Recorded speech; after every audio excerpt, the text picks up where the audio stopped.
to see, what to rent, and what to skip. It's Movie Reviews with Ryan J.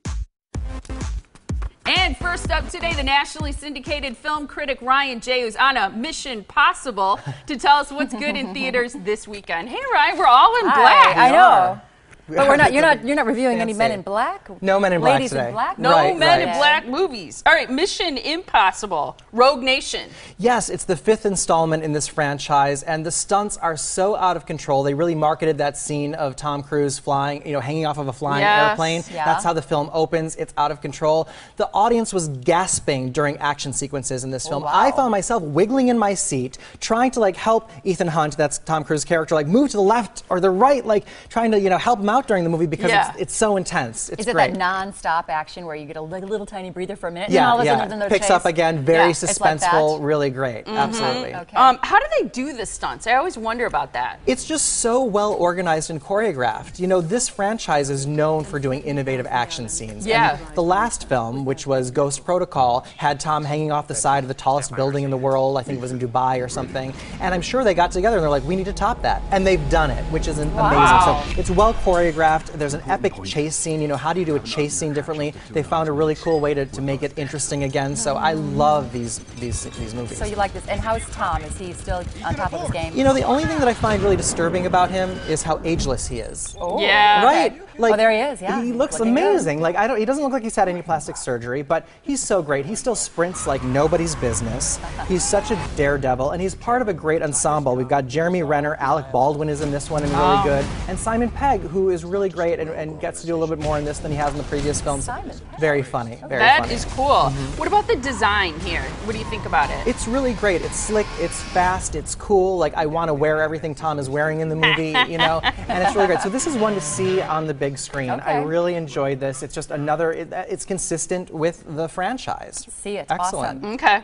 All right, so now we're going to go on to Irrational Man. Yes, and this is the new latest offering from Woody Allen, legendary director. I am so honored that I got the chance to meet him. I've always wanted to. So I caught up with him recently on the red carpet at the film's premiere in Chicago, and we talked about how he's really the king of dramedy. We'll take a look. You do such a brilliant job at balancing the comedy and the drama in much of your film work. How naturally does that come to your screenplays? What happens to me all the time is I try and write a serious drama, and then people come and they laugh. They come and say, I loved your movie, it was so funny. So I'm caught in the middle, and I say, yes, well, that's what I was going for. I don't want to admit that I failed miserably. When I heard you were coming here, I had fantasies that we'd meet, something special would happen. We're going to get to do another Woody character. You've already signed on to his next. How does it feel to be Woody Allen's muse? I haven't accepted that yet. It feels like surreal for me, but also very right, Do you ever feel internal or external pressure to outdo yourself? I always feel internal pressure to try and make a great movie, and I always give it my best shot, and I always strike out.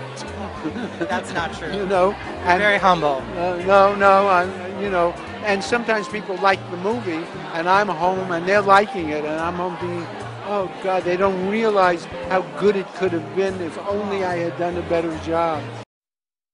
Best directors in the history of film, and it just goes to show you how humble he is. At any level of success, you can still have self-doubt. Yeah, so I learned a I'd lot say. talking to him. Is he a tiny little man? He's little. He's shorter than I am, so. Cute little man. I'm short to begin with, so I guess he's tiny. He looks so small compared to you. So Irrational Man, this is rated R. There's something unique, in your opinion, about this film? Yeah, I can't think of any other movie like this one where there's a dual narration. So this movie stars Joaquin Phoenix and Emma Stone, and they both are narrating the film, both characters. And they're interacting with each other, but they don't know what each other's thinking. We know what each is thinking because we're hearing both of their internal monologues, and 3/4 of the way through the film, they catch up with each other's thoughts, and then they intersect, and all heck breaks loose, and the film starts having some twists, and it's not predictable anymore, and we no longer are privy to what they're thinking, and it becomes really interesting. So I found that fascinating. Sounds good. Yeah. And the themes of this movie? It's really about morality and philosophy, and it's the great kind of movie that you can walk out of and talk about how you would react if you were in the shoes of these characters. So I found it fascinating. I also loved Parker Posey, you saw I got to meet her also, and she's fantastic in this. And this is one to see. If you like Woody Allen, I recommend seeing this. It's one of his deeper movies. Another see it. Really good one, yeah. A thinker. What about Vacation? Everybody's talking about this. I was getting excited about that one. I was excited too. It's 18 years after the last one. You know, there were 4 of the original series with Chevy Chase. Yeah. This is 18 years later, and it acts as a sequel because it's about Rusty Griswold, the son. It's his family now taking them on vacation. But Oh, it's also, not a remake. It's a sequel. Rusty. Got Right. it. Technically it's a sequel, but it's also potentially a reboot. If it does really well at the box office, we could get more in this new franchise. All right, so, I mean, the question that everybody's got to know the answer to is it funny? Well, you know, at times. There were moments, situations gone awry on a road trip, like that's very funny. But I have to admit, like, we're kind of desensitized as an audience when it comes to comedy. More modern comedies like Trainwreck, which is currently playing, or even There's Something About Mary or The 40-Year-Old Virgin. Like, when it comes to racy comedy, like, we have higher expectations. So this one feels a little bit stale in comparison. Really? Yeah. That's kind of a bummer. Yeah. Okay, so just quick, how it compares to the original, and is this a see it, rent it, skip it? It's not as good as the original, which I really think would be the only rationalization for doing this one, is if you can do it better, and it's not as good as. And, you know, even Chevy Chase and Beverly D'Angelo show up, and they're horribly, tragically misused. They don't even have a moment, so it's like, why even have them there? It's sad. It's a rent it. If you like the original, you know, wait to catch it on cable someday. Don't waste your money on it. Just That's rewatch too the bad. original. Yeah. All right, you have a movie club? I do. It's The Man from U.N.C.L.E., Okay. which is going to be this Monday, August 3rd at 7 p.m., and you can enter to win reserved seats to join me at the advanced screening then. That's awesome. Right. Okay, Monday, August 3rd. So people have to go to your website, right? Absolutely. To get tickets. All right, there is the website. It's ryanjreviews.com. You can like him on Facebook and follow him on Twitter. And then for his full movie reviews, also, you can check out that same website. Always great to see you. Have a You too. wonderful weekend. Thank you so much.